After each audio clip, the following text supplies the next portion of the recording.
오늘 그 인문과 신앙과 인문학 특강은 프란시스칸의 생태 영성 지난 2월 첫째 주에 했던 내용 이어서 오늘 3월 첫째 주인데요. 두 번째 시간으로 좀 정리를 해보려고 합니다.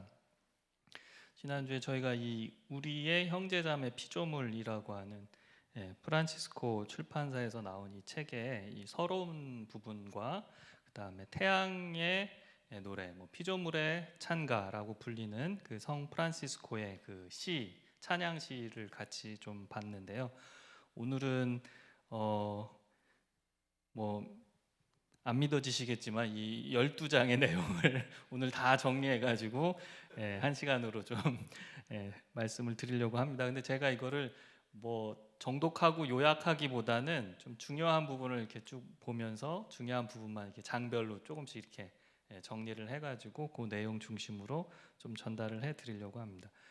이 책이 그 프란시스코의 어떤 그 신학 그리고 영성, 신앙 그 전반을 이렇게 다 이렇게 깊이 이렇게 또 신학적으로 이렇게 고증하면서 하는 책은 아니고요. 오히려 오늘 현대 시대의 그 생태 환경 위기 속에서 실제로 이게 실천적인 활동들을 하시는 카톨릭 신학자, 카톨릭 이제 성도, 신도가 이제 그 책을 이렇게 정리한 거라서 좀 실제적인 이제 현장 얘기도 있고 그렇습니다. 근데 오늘은 여기서 조금 더 이제 신학적이고 또 영성적인 부분만 좀 더 모아서 전달을 해드리려고 합니다. 성 프란시스코는 지난 시간 말씀드렸지만 이제 12, 13세기 중세 교회의 위대한 성인이기도 하고 영성가이자 신학자이기도 합니다. 그래서 그분의 몸에 그리스도의 십자가의 흔적, 그 성은이 이렇게 나타나기도 하고 또 이 피조 만물들과 같이 이렇게 대화하고 그리고 오늘 말씀에도 나오지만 새들에게 설교를 했다라고 하고요. 새들이 알아들었는지 어쩐지 모르겠지만 그만큼 하나님의 피조 세계에 깃든 그 하나님의 손길, 숨결을 온몸으로 느끼면서 그것을 체화, 영성화 해가지고 또 그렇게 청빈하고 가난한 또 수덕의 삶을 사셨던 분이다라고 이렇게 보시면 좋을 것 같습니다. 오늘은 이제 첫 번째 장부터 좀 설명을 드릴 텐데요. 그 생태학이라고 하는 것이 이제 오늘 주제로도 나오지만 이제 오이코스라고 하는 집이라고 하는 헬라어에서 에컬러지죠. 이컬러지라고 하는 생태학이라는 단어도 나오고 이코노미라고 하는 경제학이라는 단어도 다 나왔는데 이렇게 그 생태적 세계라고 하는 것은 서로 연결돼 있고 그리고 모든 생명체는 이제 한 개체가 혼자 살 수는 없죠. 서로 이렇게 필요를 주고 받으면서 상호 의존적으로 얽혀 있으면서 연관된 그 관계 속에서 살아가게 돼 있습니다. 인간과 인간도 그렇지만 또 생물과 생물도 그렇고 인간과 생물도 그렇고요. 그리고 이제 신학적으로 신앙적으로 보면 신과 또 세계, 하나님과 우리 인간, 창조주와 피조물, 이 피조 세계도 이렇게 하나님의 돌보심에 은혜에 힘입어서 살아가게 됩니다. 그래서 저기서 저희가 말씀하는 거는 그 생태 시스템이라고 하는 게 생태계라고 하는 것이 생물학자, 자연과학자의 눈에 봐도 이게 서로 연관돼 있다라고 하지만 우리는 또 신앙인의 눈으로 봐도 창조주의 그 창조성의 그 손길, 그 창조의 은총 아래서 피조물들도 호흡하며 살아가는 거고 그 안에 우리 인간도 존재한다라는 것을 우리가 잊지 말아야 되는데 이 하나님께서 돌보심에 의해서 이 창조 세계가 유지되고 운행되는 거죠. 그러니까 이 하나님의 은혜가 없다면 이 세계는 유지 존속할 수가 없는 겁니다. 그래서 물리 세계, 그냥 자연적인 법칙에 의해서 그냥 이렇게 되고 저렇게 되고 변모하고 진화하고 하는 그런 세계가 아니라 하나님의 창조성, 그 하나님의 돌보심과 보살핌 가운데 이 피조 세계도 그 아름다움과 선함을 드러내며 그 피조성, 피조물에 담긴 하나님의 그 선하심, 하나님의 아름다우심, 하나님의 창조성을 표현하며 살아가게 된다라는 겁니다. 그러니까 우리 인류도 이 하나님의 피조 세계에 존재하는 그 무수한 여러 생명체들, 생물 종들과 함께 이렇게 얼기설기 생명의 시스템 안에서 이렇게 연관된 공동체를 이룬 존재로서 살아가야 된다라는 거죠. 그래서 이 창조의 영성 또는 피조물들 가운데 우리가 영성이라고 얘기를 하면 그것은 우리가 이 피조 세계를, 이 자연 세계를 어떻게 유지하고 존속할 수 있도록 하는 것인가라고 하는 이제 책임성을 우리에게 불러일으키고, 그래서 우리가 뭔가 구체적인 행위로서 돌봄에, 하나님의 돌보심의 그 행위를 따라 우리도 이 피조 세계를 돌봐야 되는 것이죠. 근데 이제 이 프란시스칸의 영성에서 중요한 건 이제 거기서 한 걸음 더 나가서 이게 이 세계가, 이 피조 세계가 그 오늘 이제 말씀 나왔지만 말씀이 이 땅에 육신을 입고 오셨다라고 하는 그 성육신의 그 사건, 그 육화, 성육신의 그 신비를 따라서 이 피조 세계가 하나님의 말씀이 어떻게 보면 구체화된, 현현되는 그 공간으로서 이렇게 본다는 거죠. 그리고 이제 오늘 오이코스라고 하는 집이라는 개념으로 표현을 하고 있습니다. 그래서 이 세계 만물이 기거하는 집으로서의 이 피조 세계 공간을 우리가 깨달을 때, 이것이 바로 하나님이 육신을 입고 나타나시는 육화되는 세계. 이게 말은 쉬운데 이게 참 이해하기가 쉽지는 않은데, 우리는 그냥 육신을 입고 오신 말씀, 그러면 이제 예수님, 이제 어떤 존재, 인격으로서만 생각을 하는데, 하나님의 말씀이 이게 표현되는 공간으로서의 이 세계, 이 피조물, 그 피조물 모든 생명체들 이렇게 본다는 게 사실은 쉽지는 않습니다. 근데 이제 우리가 쉽게 접근할 수 있는 개념이 바로 이게 오이코스라고 하는 집 개념이에요. 집이라고 하는 그 단순히 공간만은 아니죠. 어떤 이제 우리가 집이라고 그러면 그냥 하우스만 생각하는 게 아니고 무슨 홈이라는 개념이 있지 않습니까? 가정. 그 집의 그 가정을 이루는 그 구성원들이 같이 이렇게 관계로 얽혀 있는 그 공간, 시간, 그 의미, 그게 이제 집이거든요. 오이코스. 그래서 이 오이코스에서 아까 그 생태학이라는 말도 나오고 경제학이라는 말도 나오고 우리 그 말들이 다 나오는 건데, 그 프란시스코의 이제 전기를 썼던 이제 보나벤투라라고 하는 이제 신학자는 우리는 그저 살아가는 곳보다 우리가 사랑하는 곳에서 더 참으로 존재한다라는 알듯 모르듯한 얘기를 했는데요. 그냥 그저 그렇게 그냥 하루하루 살아가는 그 공간, 그것이 아니라 정말 사랑하는 사람들과 함께 지내는 그 사랑스러운 그 곳, 거기서 진정으로 존재하게 된다라는 그 의미입니다. 근데 이게 이제 저희의 이제 가정 생활만 얘기한 게 아니고 우리가 이 지구에, 이 땅에 두 발 딛고 살아가는 이 우주, 이 지구 생명 전체도 하나의 이제 하나님의 집이다라는 겁니다. 그리고 거기에 그냥 물질 세계, 죽은 물질의 세계가 아니라 하나님이 사랑하시는 모든 피조 만물이 함께 살아가는 그 사랑하는 곳, 그 사랑하는 가족들과 함께 만드는 그 사랑스러운 집이라는 거예요. 그걸 깨달을 때 얼마나 이 지구 생명체들이 함께 기거하는 이 피조 세계라는 공간이 얼마나 모든 만물들이 참으로 존재하는 공간이 된다라는 거죠. 그래서 우리가 지난 시간에 같이 봤지만 프란시스코의 태양 형제의 노래, 뭐 피조물의 찬가라고 하는 그 시를 보면 해님 형제, 달님 자매, 물과 바람과 불과 또 어머니 땅 모든 이제 그런 만물들을 한 가족으로 부르면서 찬미하여라라고 하나님께 영광을 돌리는 찬송시를 같이 부를 수 있는 거죠. 그럴 때 우리가 정말 피조물 안에서 하나님의 선하심과 그 선하신 은총을 선물로서 받아들일 수 있는 그 눈이 뜨여지게 되는 겁니다. 그래서 모든 아름다운 것에서 아름다운 자체이신 그분을 보았으며 창조물에 새겨져 있는 그분의, 이게 보물이네요. 제가 틀렸네요.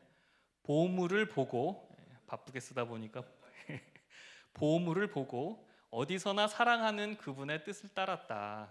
이게 이제 보나벤투라가 이 성 프란시스코의 삶을 이렇게 기술하면서 프란시스코가 이런 사람이었다라고 이렇게 진술을 한 건데, 아름다운 곳에서 그 아름다운 자체이신 하나님을 보는 겁니다. 그리고 그 모든 피조 생명체에서 그 하나님께서 숨겨놓으신 그 보물과 같은 그 가치를 거기서 보고 당연히 그거를 하나님의 뜻을 따라 사랑할 수밖에 없는 거예요. 그래서 그냥 뭐 죽지 않으려고 이렇게 보통 일반 시민사회에서는 많이 강조를 하거든요. 2050년까지 1.5도씨 막지 못하면 지구가 다 멸종을 합니다. 그래서 뭐 어쩌라고. 하나님을 믿지 않는 사람들은 어차피 죽으면 끝이라고 생각하기 때문에 아이 뭐 그러든 저러든 어차피 뭐 인류가 끝나도 무슨 상관이냐 하고서 뭐 이제 온실가스를 막 떼는 건데요. 이게 하나님을 사랑하는 그 믿음 안에서 바라봐야 저 생명 종들이 사라지면 안 되지. 하물며 하나님께서 만드신 이 아름다운 인간, 그리고 그 인간들이 이루어 놓은 그 아름다운 공동체, 그 문화, 역사가 이게 사라지면 안 되죠. 더 하나님의 나라에 걸맞게 이게 성장해야 되는 거 아닙니까? 그러니까 이제 우리는 그것들을 돌보게 되는데, 또 그 전기에 또 요 구절을 보니까 이게 보통은 이제 불교에서 불살생이라고 해서 생명을 죽이면 안 된다라는 어떤 계율 때문에 이제 스님들이 보통 이러시는데, 집신을 이제 신어도 열기설기 해가지고 걸어 다닐 때 이제 벌레들 밟아 죽지 않게 한다 뭐 이런. 근데 이게 불살생이 불교 그게 아니고 오히려 이제 프란시스코의 이 행위를 보면 여기 보면은 이제 구데기가 이렇게 있는데, 구데기가 번역을 너무 좀 심하게 한 것 같긴 해. 무슨 송충이 같은 거겠죠. 웜 이거 밟으면 그냥 터져 죽는 그런 송충이 같은 거를 이제 길에서 보면 그걸 집어다가 이렇게 풀숲에 넣어주는 거죠. 왜냐하면 지나다니는 행인들이 그걸 밟을까봐. 그 작은 미물이지만 그냥 의미 없이 죽어 번지면 안 되는 고귀한 생명이니까 그 생명을 살리는 행동을 했다라는 겁니다. 그리고 이제 여기 나오지만 꽃이 이렇게 피어 있는 데를 보면은 꽃에게 마치 꽃이 뭐 이성이 있어서 알아듣는 양 설교를 했다고 합니다. 야, 오늘 말씀대로 하면 예수님께서 가이사라 필리포에서 너희는 나를 누구라 하느냐 물었다. 야 꽃아 너는 뭐라고 답할래? 이 물음을 갖고 살아라. 그러면 꽃이 뭐라고 답했을까요?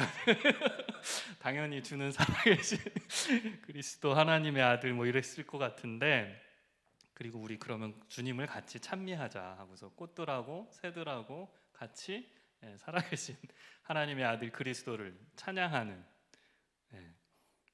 이게 무슨 미친 광인이 아니고 얼마나 영성이 맑았을까요? 이게 그 인간의 그 이성, 합리성에 이렇게 길들여진 현대인들은 잘 상상하기 힘든 세계관이기도 한데, 이게 그냥 어디 뭐 이상한 신비주의가 아니고 기독교 영성 가운데에도 기독교 그 창조 신앙, 그 생태의 영성을 깊이 이렇게 들어가 보면은 그런 마음이 사실은 있어야 되는 거죠. 특히 우리 개신교인들이 계몽주의 이후에 너무 인간 중심주의 그리고 이제 이성 중심주의에 빠져 있기 때문에 이런 어떤 신앙의 모습을 좀 많이 잊고 사는데, 정말 길가의 풀꽃들 속에서도 그 풀과 벌레들, 들꽃들 속에서도 정말 하나님의 그 손길, 아름다움을 보고 그 생명의 고귀함의 가치를 찬탄에 맞지 않는 그런 영성이 회복되어야 될 겁니다. 그래서 이게 그냥 갑자기 그렇게 뛰는 게 아니고 우선은 내 삶 속에서 하나님의 사랑을 체험했다라는 겁니다. 그리고 내가 체험한 그 하나님의 사랑이 나라는 그 인간 뭐 혼자만이 아니고 다른 이웃들은 물론이고 다른 이 피조 세계의 작은 그 생명체들 안에서도 같은 하나님의 사랑을 체험했다는 겁니다. 근데 그게 논리적으로 생각해 보면 너무 당연하죠. 하나님이 이 모든 만물을 만드셨으니까. 나도 만드신 하나님을 나를 만드신 존재이기도 하지만 나를 만들어 주신 그 하나님이 이 피조 세계도 만들어 주셨어요. 그러면 나를 사랑하신 하나님이 또 그 만드신 모든 창조물들을 얼마나 사랑하셨을까? 그 사랑을 느낀다라는 거죠. 그래서 거기까지 확장되는 게 어떻게 보면은 자연스러운데, 우리가 그렇게 확장이 못 되는 거는 하나님이 나를 사랑하신다는 그 사실에부터 이제 계속 그 씨름하고 있기 때문에 그거를 받아들이는 거에서부터도 좀 힘들어하기 때문에 그 받아들였다가도 또 잊어버리고 그러기 때문에. 근데 이제 성 프란시스코는 그걸 온전히 자기 안으로 받아들였기 때문에 이 어떤 그 외적 조건 중심의 그 자아 중심주의가 아니고 내가 이 하나님의 창조하신 세계의 일부분이고 그 모든 피조물들 중에 하나로서 살아가는 존재다라고 하는, 이걸 이제 요즘 표현으로 하면 생태적 자아다라고 이렇게 좀 멋있게 표현하겠지만, 이 생태적 자아라는 말 이전에 어떻게 보면 기독교 신앙 안에서 우리가 나를 볼 때는 당연히 하나님이 지으신 존재, 하나님이 지음 받은 존재로서 다른 모든 하나님이 지은 모든 생명체들과 함께 살아간다라고 느끼는 것은 어떻게 보면 당연합니다. 그래서 하나님이 전체 피조물 안에서 육화하셨다, 이런 이제 가르침에까지 이르는데, 피조물 안에서 그 하나님의 그 육화, 그리로 우리가 돌아가야 한다라고 하는 것을 이제 묵상하도록 했다라고 합니다. 그래서 이제 이 부분이 이제 점점 이제 헷갈리는 부분인데, 지난 시간에 이제 우리 김용호 목사님 말씀하신 거, 그러면 이게 무슨 뭐 모든 것에 신이 깃들어 있다는 거면 이게 무슨 범신론인가? 근데 이제 모든 것이 신이다, 그게 범신론이고, 오늘 가이사라 빌립보의 그 테논 같은 그런 모든 것에 어떤 신들을 섬기는 그 여러 가지 신들을 섬기는 게 이제 범신론이고, 모든 것 안에 하나님이 깃들어 계신다, 모든 것을 통하여. 그런데 그것 자체가 하나님은 아니고 그거를 또 초월하여 계신다, 이렇게 이제 고백을 하게 되면 이제 기독교 신앙 안에서 이제 고백하는, 이게 범죄신론 뭐 이렇게 표현하기도 하는데, 그런 이제 신앙이라고 보시면 될 것 같아요. 그래서 하나님의 말씀이 육신을 입고 이 땅에 오셨다라고 할 때 이 피조 세계의 한 존재로 내려오신 거거든요. 그런데 내려오셔서 모든 피조 세계의 모든 만물들, 생명들과 함께 하셨다라고 하는 이 신비를 우리가 정말 잘 이해해야 될 것 같습니다. 그래서 태양의 노래를 보면은 그런 인식 속에서 이제 피조물들이 가족이고 또 형제 자매고 어머니고 이렇게 고백을 할 수 있는 겁니다. 왜냐하면 그들 가운데도 육화된 하나님의 말씀이 우리 눈에 이제 보이기 때문이에요. 그게 이제 상호 의존적인 시스템입니다. 그래서 우리가 많이 이 생태계 시스템을 경쟁과 뭔가 포식 관계, 뭐 약육강식의 관계로만 보는데, 사실은 이 생태계 시스템은 굉장히 상호 의존적이고 협력적인 관계가 기본입니다. 그 안에서 물론 먹고 먹히기도 하지만 그것이 뭔가 인간이 생각하는 그냥 폭력이 아니죠. 가해가 아니죠. 인간만이 유일하게 폭력과 가해를 가하죠. 가하지 않아도 되는 해를 끼치는 게 폭력이고 가해거든요. 요즘에 좀 이제 학교 폭력이 굉장히 심각한 문제가 되고 있는데, 해도 안 해도 되는 거예요. 근데 그냥 골려주고 싶어서 뭔가 그냥 자기 뭐를, 이게 죄죠. 어거스틴이 말한 죄가 이런 겁니다. 안 해도 되는데 뭔가 그거를 함으로써 느끼는 뭔가를, 쾌락을 얻기 위한 게 죄의 쾌락이죠. 그래서 괴롭힙니다. 힘 있는 애가 힘 없는 그 외톨이 애를 괴롭힙니다. 그것도 집단적으로 이렇게 가해를 하죠. 근데 생태계에 그런 거는 없습니다. 인간의 눈으로 보니까 뭐 하이에나가 어린 그 가젤 양을 잡아먹는 것처럼 보이지만, 그거는 어떻게 보면 생태 시스템에서는 조화로운 거죠. 안 하면 안 되는 겁니다. 먹고 살기 위해서 먹고 먹히는 관계가 만들어지는데, 인간은 그리하지 않아도 되는데 그렇게 한다는 거예요. 그리고 그걸 합리화해요. 동식물 세계도 저게 약육강식이니까 인간 세계도 문명도 약육강식이다. 큰 나라가 작은 나라를 먹어야 돼. 이게 이제 제국주의, 식민주의 논리가 됐는데요. 그러니까 오히려 우리는 이제 하나님이 만들어 두신 이 창조 세계에서 다시 이제 교훈을 얻어야 됩니다. 이 생물 다양성이라고 하는 거. 피조물이 다양하게 얽혀 있으나 조화롭게 공존하며 살아간다라고 하는 것을 오늘 우리 인류 사회가 다시 배워야 되는 거죠. 그거를 이제 오이코스, 집이라는 말로 표현을 한 겁니다. 그러니까 이 우주가, 이 지구가, 이 모든 생태계가 하나의 집이라는 거예요. 그리고 우리는 기독교인이니까 하나님이 만들어 두신 집, 하나님의 집이다라고 고백을 하는 겁니다.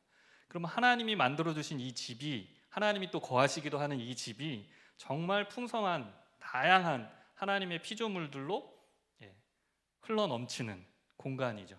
얼마나 아름답고 사랑스럽겠습니까?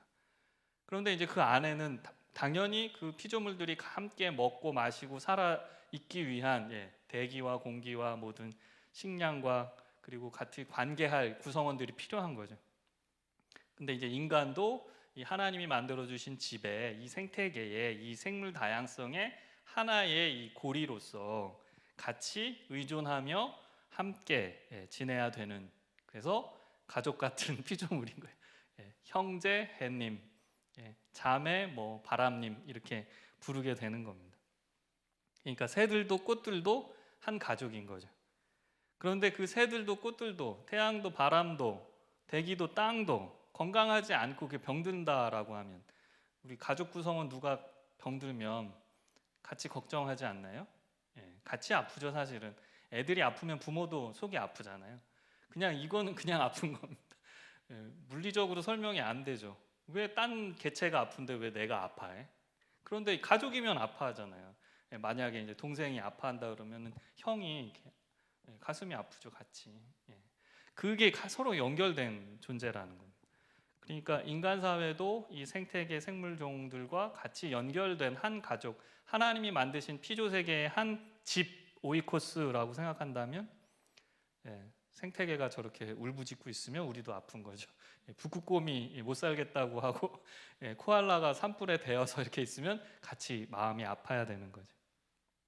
그래서 이거를 보통 이제 생태윤리 신학을 얘기할 때 이제 청지기로서 이제 창세기 1장에 나오는 이 창조된 세계를 이제 어떻게 보면 다스리고 관리하라라고 하는 그 명령, 그 청지기 윤리로서 많이 설명하는데, 이제 프란시스코의 영성은 그것보다 한 걸음 더 나아가서 그냥 청지기로서 이제 관리자로서 뭘 이렇게 잘 돌본다라는 것보다 한 가족으로서 함께 아파하고 그의 아픔이 되지 않게 뭔가 치유하고 회복해야 되는 그런, 그러니까 이게 더 동질감이 더 강한 그런 영성으로 나아갑니다. 그래서 청지기 윤리도 못하기 때문에 청지기 윤리도 필요한데, 그래서 생명 윤리, 생태 윤리도 필요한데, 우리는 기독교 신앙인의 더 깊은 차원으로 나아가면 한 가족임을 깨닫고 그 아픔을 내 아픔으로 받아들여서 하나님의 은혜가 돌보심이 온전히 임하도록 이렇게 애쓰는, 행동하는 우리가 되어야 된다는 거죠.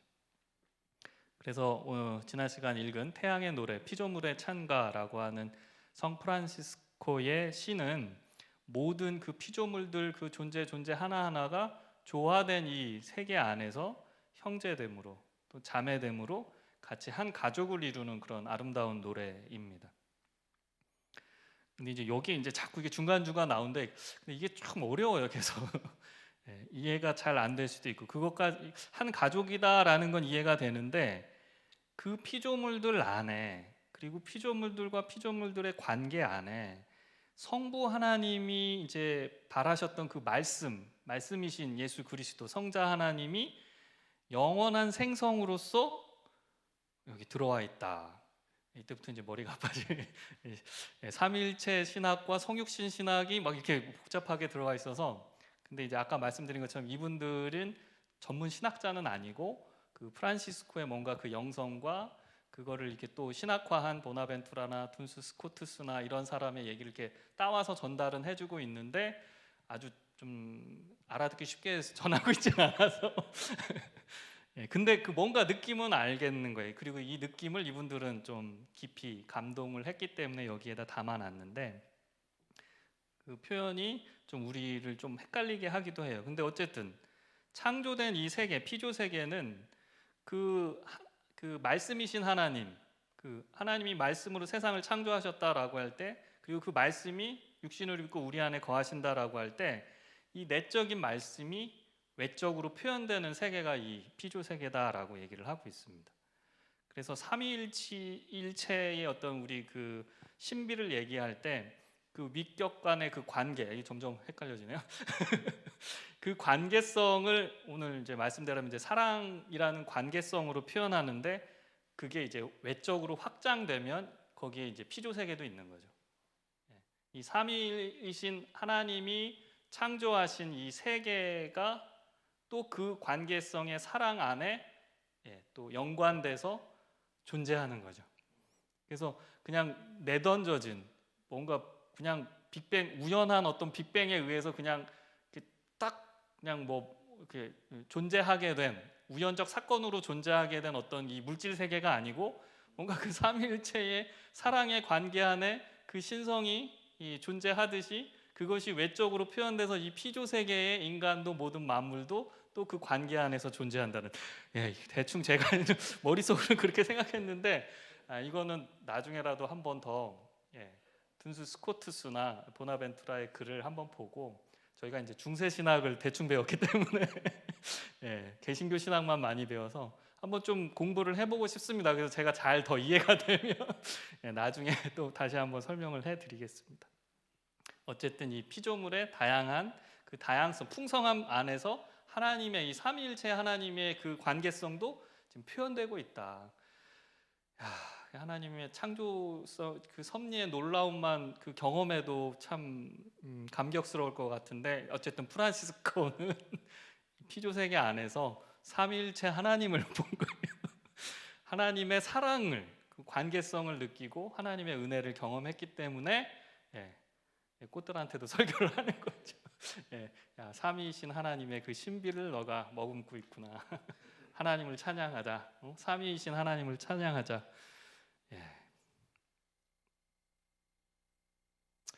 그래서 프란시스코가 정말 겸손함과 또 가난한 마음으로 그 삶을 살았을 뿐만 아니라 그런 겸손한 그 낮은 자의 마음으로 그 다른 모든 피조 세계의 그 생명들, 그 미물까지도 그 안에서 하나님의 선하심을 고백하고 경험한 것은 바로 이런 영성 또는 이런 깊이 있는 신학적인 바탕이 있었기 때문입니다. 그냥 무슨 뭔가를 탁 신비로 경험해가지고 뭐 이렇게 한 게 아니고 정말 깊은 통찰이 있었던 거죠.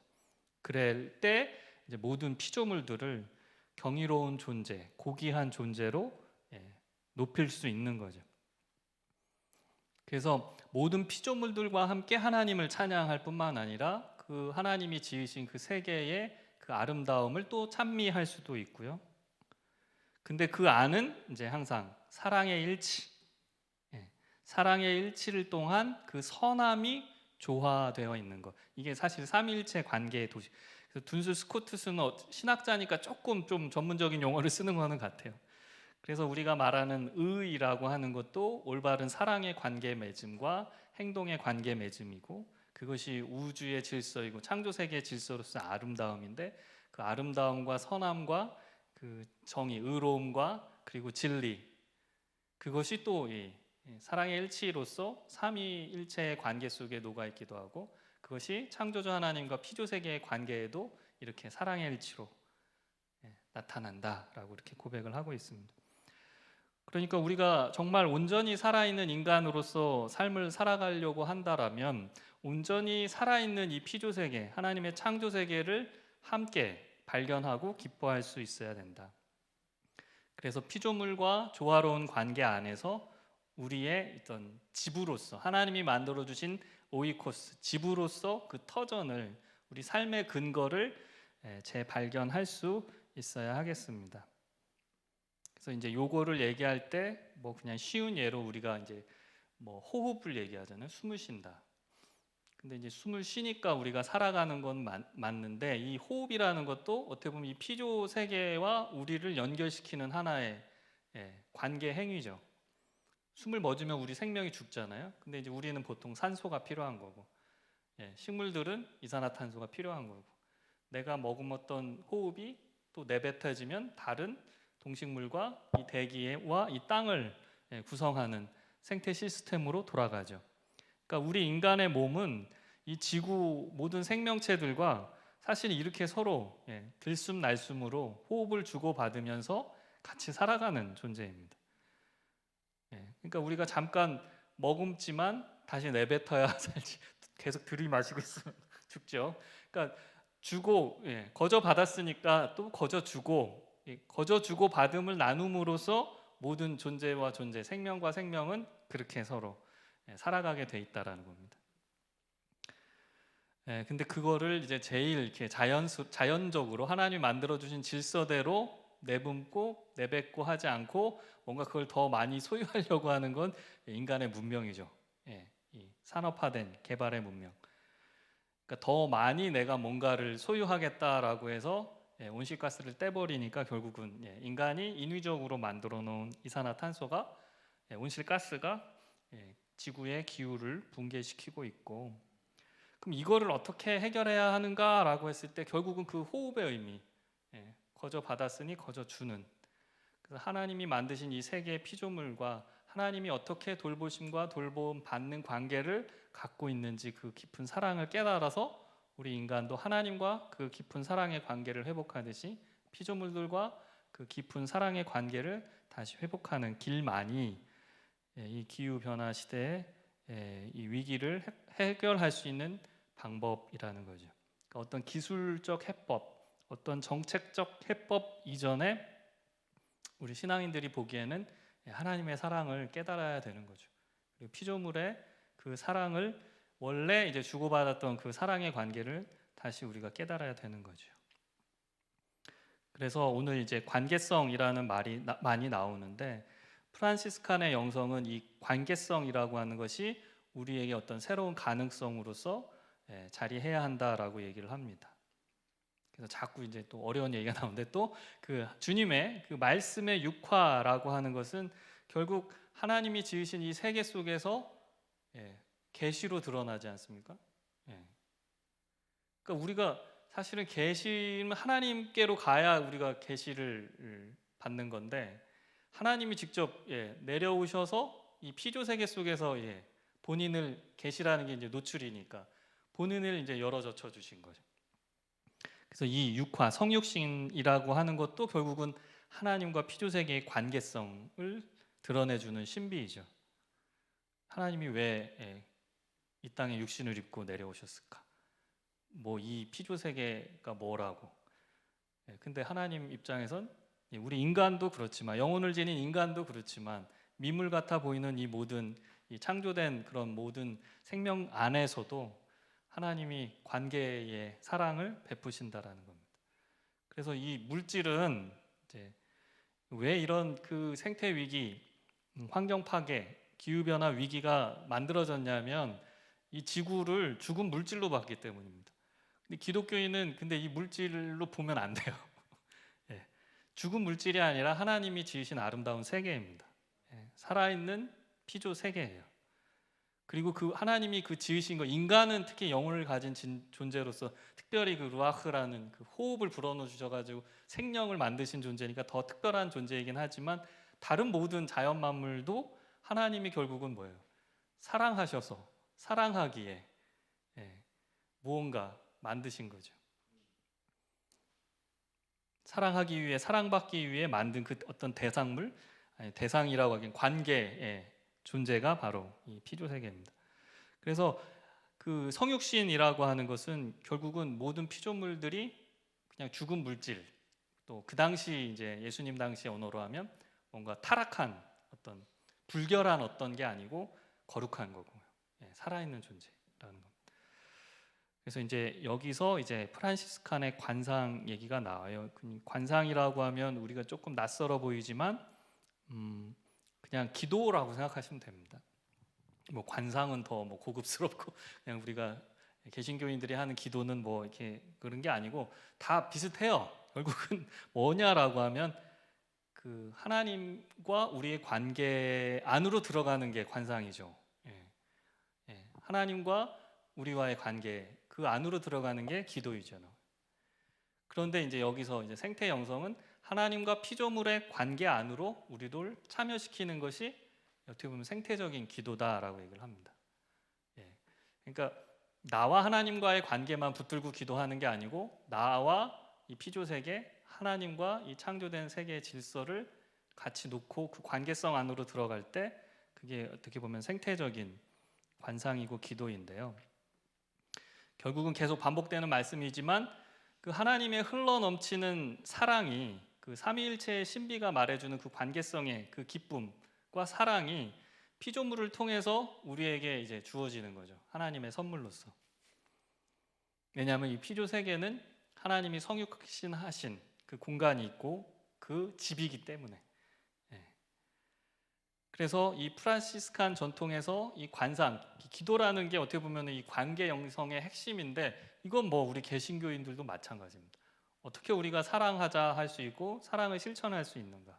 이웃들에 대한 사랑도 또 피조물에 대한 사랑도. 기도 안 하고는 할 수 없잖아요. 예.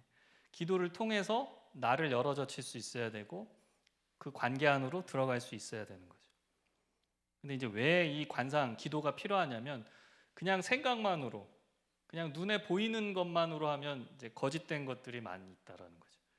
보통 이제 기도를 많이 하시면은 자꾸 이상한 걸 보시는 분들이 있는데 그게 이상한 게 아니고 우리가 보지 못하는 진실한 실제를 보게 되는 겁니다. 그러니까 우리가 그냥 똑똑하다고 이 현대인들이 똑똑하고 다 안다라고 생각하고 야, 이 꽃이 무슨 말을 해? 예, 꽃이 무슨 말을 해? 꽃은 말을 못 해. 얘는 그냥 예? 그냥 이거 뭐 유기물이잖아, 유기체. 예, 분석하면 뭐 이게 뭘로 만들어졌을까? 이렇게 분석적 사고가 아니고요. 그게 오히려 거짓이에요.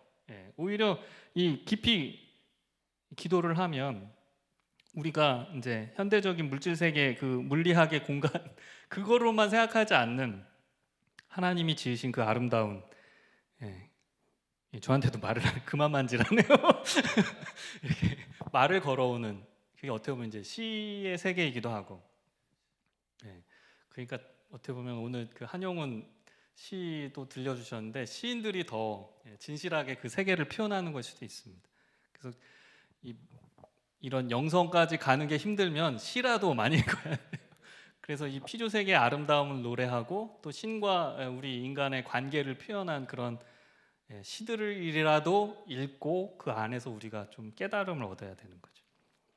그래서 이 내적인 충만함으로 우리의 행동이 이 세상에서 뭐 카톨릭이었기 때문에 이제 성사가 되게 한다 했는데 제가 예배라는 표현을 바꿨는데 우리가 하는 성만찬도 마찬가지고요. 예. 떡과 포도주를 띄우고 마심으로 이제 결국은 그리스도의 십자가의 은총을 우리 몸 안에 새기는 행위잖아요. 근데 이 세상에서의 우리의 행동이 그런 성만찬이 되고 예배가 되게끔 하는 것이 기도를 통하여서 이루어진다라고 하겠습니다. 그래서 이 긴급한 지구 위기의 이 고통의 상황에서 이 명상, 관상, 또 기도라는 것이 이런 의미가 있다라고 얘기를 합니다. 그래서 제가 지난달에 말씀드렸지만 이 책을 그냥 일반 시민사회의 기후환경 운동을 하는 활동가들이 같이 읽었는데 거기에는 뭐 무슨 불교 활동가도 있겠지만 이제 또 아무 종교도 없는 일반 시민사회 활동가들도 있었습니다. 근데 이제 신부님이 이 책을 하자고 해서 하니까 뭐라 말하진 못했지만 그분들이 아이고 왜 갑자기 기도 얘기를 해, 관상 얘기를 해. 예, 실천 얘기를 해야 되는데 그래요. 근데 이제 저는 이제 느끼는 바가 컸죠. 왜냐하면 기도해야겠구나.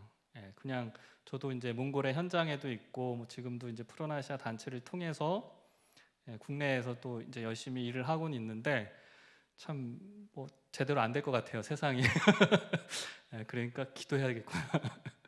이게 뭔가 사람의 정신과 뭐 이렇게 구호로 뭐가 되는 게 아니고 정말 그 긴급한 이 지구 생명체의 위기를 나의 고통과 아픔과 그 위기로 받아들여서 그리고 이 모든 창조 세계의 질서가 하나님께서 만들어 주신 아름다운 선물임을 깨달아서 내가 뭐라도 해야겠다라고 이렇게 인식의 변화가 생기려면 정말 기도해야겠구나. 그래서 어떤 모임에서 그냥 근데 제가 목사라고 아무 모임에나 가서 그러면 또 안 되니까. 그러나 이제 얼마나 좋습니까? 저희 예운교회는 신앙 공동체니까 더욱 기도할 수 있는 거죠. 이 아파하는 세계를 향해서 북극곰을 위해서 코알라를 위해서 기도할 수 있는 겁니다. 그럴 때 우리의 영성도 굉장히 깊어져요. 그냥 내일 일은 난 몰라요. 그냥 내 삶만 부여잡고 기도하는 그 영성이 차원이 아니라 이웃 고통받는 이웃들 또 고통받는 이 피조 세계를 향해서 기도할 수 있다라는 것이 그 진정으로 기도할 수 있다라고 하면 거의 프란시스 코의 그 마음이 바로 그겁니다. 그래서 우리가 사실은 다 그럴 수 있는데 그러지 못하니까 프란시스 같은 그 위대한 성인을 높여서 와 이분은 그랬구나라고 보지만 우리도 우리의 이 아집 같은 마음만 내려놓으면 예수님의 눈으로 이 프란시스코의 눈으로 모든 하나님이 살아 숨쉬는 이 집 하나님의 집을 우리가 경험할 수 있을 겁니다. 그래서 로레인 스미츠라는 분이 이런 기도를 하셨대요. 오 모든 것의 하나님, 우리가 이 아름다운 지구에 가한 위협에 점차적으로 깨어나는 이 시간에 우리 지구를 파괴하는 법이 아니라 지구를 양육하는 법을 배울 수 있도록 당신의 모든 자녀들의 마음과 영혼을 열어주소서. 아멘. 이렇게 기도를 했다고 합니다. 그러니까 이 아름다운 지구에 우리가 뭔가 가해를 하고 있는 겁니다. 하나님이 만드신 이 가족 같은 형제 자매 어머니에게 못질을 하고 있고 채찍질을 하고 있고 굴착기로 파고 있고 그 왜 설악산에는 굳이 거기다 또 케이블카를 또 설치한다 그럴까요? 거기 관광객들이 많이 가면 걸어가면 되지. 얼마나 돈을 좀 더 벌겠다고 왜 또 이 훼손할까 이 생태 환경을. 그런 짓은 안 했으면 좋겠는데 하고 있습니다. 그러니까 정말 우리가 깨우쳐가지고 우리가 지구 이 생명에 가한 위해가 얼마나 컸었는지를 좀 뼈저리게 느껴서 이제까지 막 개발이라는 명목하에 막 지구를 파괴하는 법만 기술 정책으로 그걸 해왔는데 그게 아니라 지구를 잘 관리하고 돌보고 회복시킬 수 있는 그 양육할 수 있는 법을 좀 깨닫게 해주십시오. 이렇게 기도를 하고 있습니다. 그래서 이 책 처음에도 얘기했지만 지구가 맞이한 지금 이 기후환경 위기의 원인은 바로 인간이고 또 신앙인의 눈으로 보면 그걸 이제 말씀의 위기다. 말씀을 제대로 못 알아들으니까 신앙인들이 제대로 못 살아서 또 인간이 인간다운 역할을 하지 못해서 본인들도 이제 멸망하게 된 이 기후환경 위기를 맞게 됐다라고 얘기를 하고 있습니다. 특히 생물 다양성의 위기, 또 기후변화, 이 이상 기후 현상의 위기는 이 피조 세계의 그 조화로운 시스템을 단순간에 붕괴시키는 위협이 되고 있고 그 안에서 우리 인간도 이제 멸절될 위기에 처해 있는데 이제는 깨달아야 된다라는 거죠. 특히 믿음을 가진 사람들은 하나님의 이 창조 질서가 회파당하고 하나님이 만드신 그 아름다운 하나하나 정말 확률적으로 계산해도 태어날 수 없는 그런 모든 존재들, 인위적으로 뭔가 제작할 수 없는 그런 창조된 그 아름다운 생명체들을 인간의 잘못으로 다 멸종될 위기에 처해 있다라는 겁니다. 이게 책 내용이 긴데 이제 거의 다 마무리가 돼가고 있는데요. 이제 이러면서 이분들은 미국 사람이니까 이제 우리 미국인들처럼 왜 이게 인간이 문제인데 우리 미국인들처럼 소비를 하는 게 문제다. 전 세계인들이 미국인 기준으로 소비를 한다면 지구가 몇 개가 더 필요하다고요? 4개가 더 필요하다고 합니다. 미국 사람들이 소비의 거의 몇 퍼센트를 차지하는 거예요? 25% 이상을 차지한다는 거죠. 4개가 더 필요하니까. 그래도 그걸 감당이 안 되죠. 소비는 또 다른 소비를 부르기 때문에. 그래서 이 우리가 그 의로워진다라고 하는 그 칭의의 그 신비도 그 우리가 칭의의 믿음도 사실은 그게 하나님과의 관계의 올바름이기도 하지만 하나님과의 관계가 올바라지는 의로워짐을 경험하면 사실 다른 존재들과의 관계도 올바른 관계로 회복되는 방향으로 나아가죠. 나와 이웃과의 관계도 마찬가지지만 나와 이 피조 세계와의 관계도 올바른 관계로 회복돼야 됩니다. 조금 실제적인 얘기를 이제 하고 있습니다. 이분들이 거기서 이제 요청이 되는 게 이제 지구를 공유하자라는 말을 써요. 그래서 아까 그 얘기를 한 겁니다. 미국 사람들이 지금 독점하고 있는 거죠. 이 지구상의 자원을. 그래서 다른 세계인들보다 굉장히 많이 소비를 하면서 써버리고 있는 거예요. 그걸 나누자라는 거예요. 내가 쓰지 않아도 되는 그 소비는 오히려 가난한 자들에게 줘야죠. 우리는 비만하고 저도 지금 살이 계속 찌고 있는데 비만하고 먹지 못하는 음식을 매일 음식물 쓰레기 처리하면서 온실가스, 메탄가스를 유발시키고 또 그 처리 비용도 들면서 그런데 지구 반대편에는 또 굶어 죽는 사람들이 있는 그러니까 지구에 뭔가 식량 생산이나 육 가공 식품 생산이 부족한 게 아니죠. 남아 도는 그런데 그게 가난한 사람들, 굶주리는 사람들한테는 비싸서 사 먹을 수 없는 뭔가 이런 시스템, 이 불공정한 지구 생태 경제 그런 시스템이 아니고 공정한 생태 환경 보호, 사회적 공정성 그리고 경제 지속 가능한 경제 발전의 어떤 시스템으로 바꿔야 된다.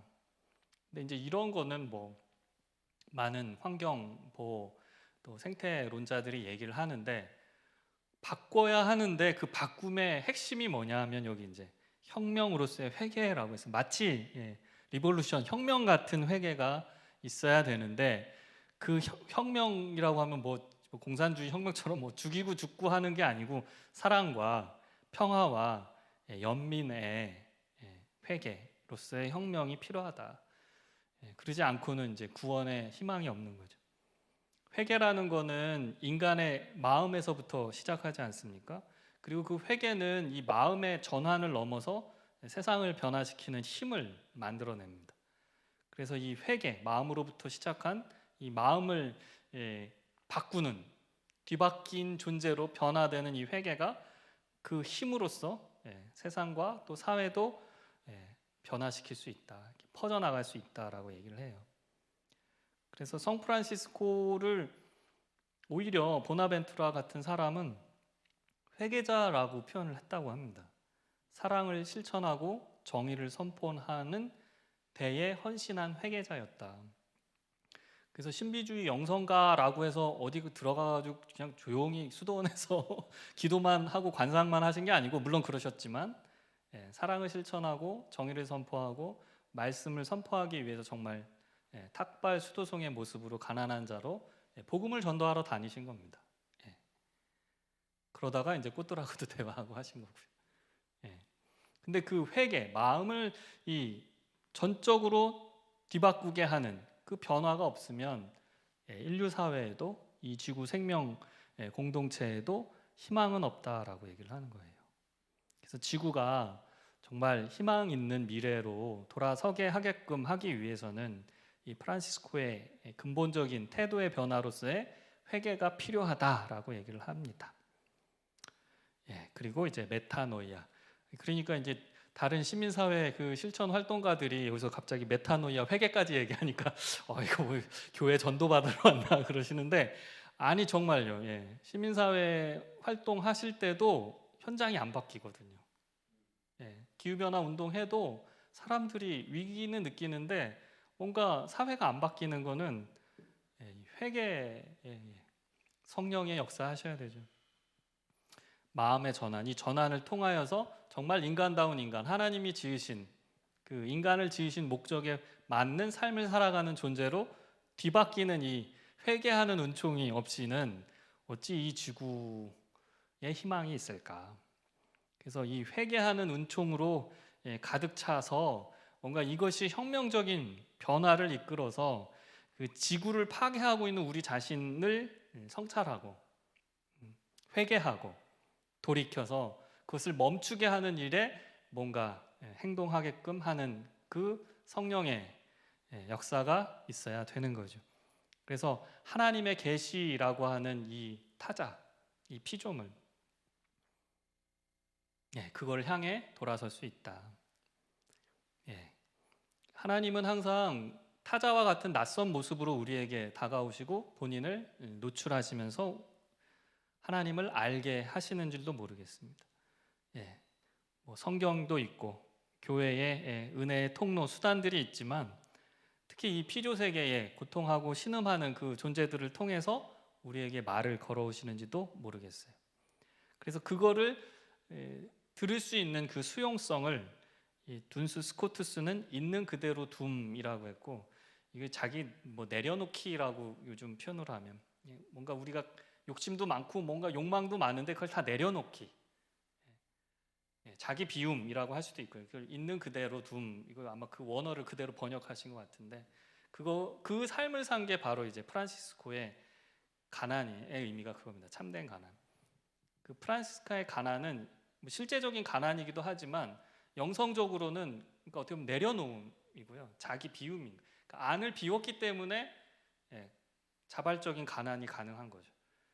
그러니까 이 얘기를 왜 계속 강조하냐 했더니 이분들이 미국 사람들이니까 이 미국 사람들이 집을 사도 더 큰 집을 사고 차를 사면 또 더 큰 차를 사고 먹고 남는 거 비만이 되는데 또 먹고 그러니까 이 소비 시스템, 이 습관을 바꾸지 않고는 희망이 없는데, 예, 정말 욕심을 버리고 자발적으로 가난한 삶을 살 수 있는 그 행동 변화는 결국 메타노이아, 회개로부터 가능하고, 그 회개라고 하는 것은 결국 자기를 열어놓음, 또 하나님의 그 계시의 말씀을 받아들임, 그리고 그 은총 안에서 감사하는 삶을 사는 것으로서 이렇게 얘기를 하고 있습니다.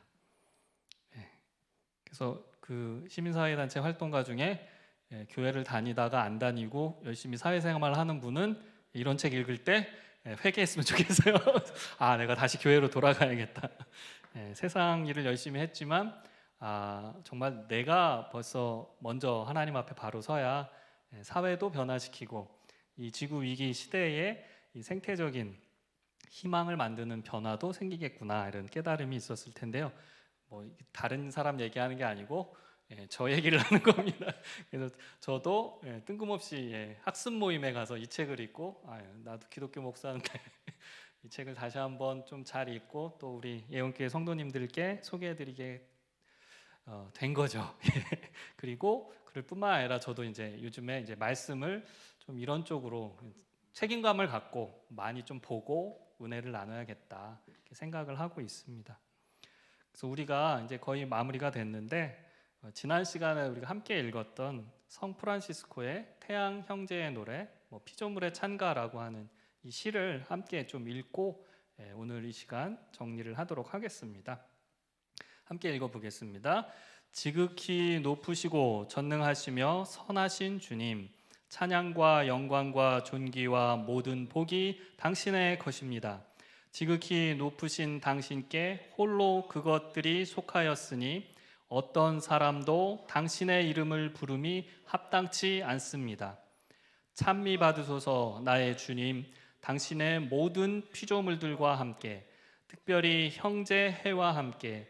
그는 낮을 가져오며 이를 통해 우리를 비추십니다. 그는 큰 광채로 아름답고 빛나며 지극히 높으신 당신과 닮음을 지니십니다. 찬미 받으소서 나의 주님, 잠의 달과 별을 통하여 하늘의 그것들을 맑고 보배롭게 아름답게 만들어 두셨습니다. 찬미 받으소서 나의 주님, 형제 바람을 통하여 그리고 대기와 구름 낀 날씨와 평온한 모든 날씨를 통하여 그것을 통하여 당신의 피조물들이 살아가게 하십니다. 찬미 받으소서 나의 주님, 잠의 물을 통하여 그것은 쓸모있고 겸손하며 보배롭고 순결합니다. 찬미 받으소서 나의 주님, 형제 불을 통하여 그것을 통하여 밤을 밝힙니다. 그는 아름답고 활기차며 힘세고 강인합니다. 찬미 받으소서 나의 주님, 잠의 우리 어머니 땅을 통하여 그것은 우리를 기르고 다스리며 그리고 다채로운 꽃들과 풀들과 함께 온갖 과실들을 냅니다. 찬미 받으소서 나의 주님, 당신의 사랑으로 용서하는 자들을 통하여 약함과 시련을 견디는 자들을 통하여 복되도다 평화 가운데 이를 견디는 이들이여 지극히 높으신 당신께서 그들에게 면류관을 씌워 주십니다. 찬미 받으소서 나의 주님, 잠의 우리 육체의 죽음을 통하여 그로부터 살아있는 어떤 사람도 도망할 수 없습니다. 화 있을진저 죽을 수밖에 없는 죄로 죽는 자들이여 복되도다 당신의 거룩한 큰 뜻을 따라 죽음을 맞이한 자들이여 두 번째 죽음이 그들을 해치지 못할 것이라. 찬미하며 복을 빌라 나의 주님을 감사를 드리어라. 크나큰 겸손으로 그분을 참기여라. 그래서 이 8개의 찬미 받으소서라고 하는 문구와 함께 지극히 높으신 전능하신 선하신 하나님께 찬미와 축복과 감사를 올리는 이 기도가 다른 모든 피조 세계의 형제자매, 해와 달과 별과 바람과 물과 불과 어머니 땅과 또 용서하는 자, 평화를 만드는 자, 또 하물며 우리가 돌아갈 수밖에 없는 그 죽음의 그 문턱에까지도 다 하나님의 은혜 가운데서 이렇게 고백하는 노래였습니다. 그래서 오늘 우리의 삶도 이 각박한 현실에서 살아가고는 있지만 어쨌든 이 피조 세계를 이렇게 깊이 묵상하면서 이 프란시스 코와 같이 그 안에서 하나님의 창조의 손길, 숨결을 느끼고 또 하나님의 말씀의 성육신도 하물며 삼위일체의 그 신비도 하물며 그 성만찬의 의미도 깨달으며 그 피조 형제들을 한 가족 오이코스로 받아 안을 수 있는 그런 우리 영성이 오늘 우리에게도 회복되기를 간절히 바랍니다. 오늘 이제 두 번째 그 성프란시스코 특강 내용은 이렇게 마치고 아마 이제 다음 달은 좀 다른 순서로 진행하신다고 했으니까 다음번에 이제 저한테 기회가 오면은 제가 이제 몇 가지 책을 보고 있는데 이제 저기 중세 시대를 해서 그래서 초대교회나 아니면 지금 이제 존 웨슬리 우리가 감리교인이니까 감리교 어떤 존 웨슬리의 신학 전통 안에서 또 이렇게 생태적으로 볼 수 있는 게 있을지 좀 같이 나누도록 하겠습니다.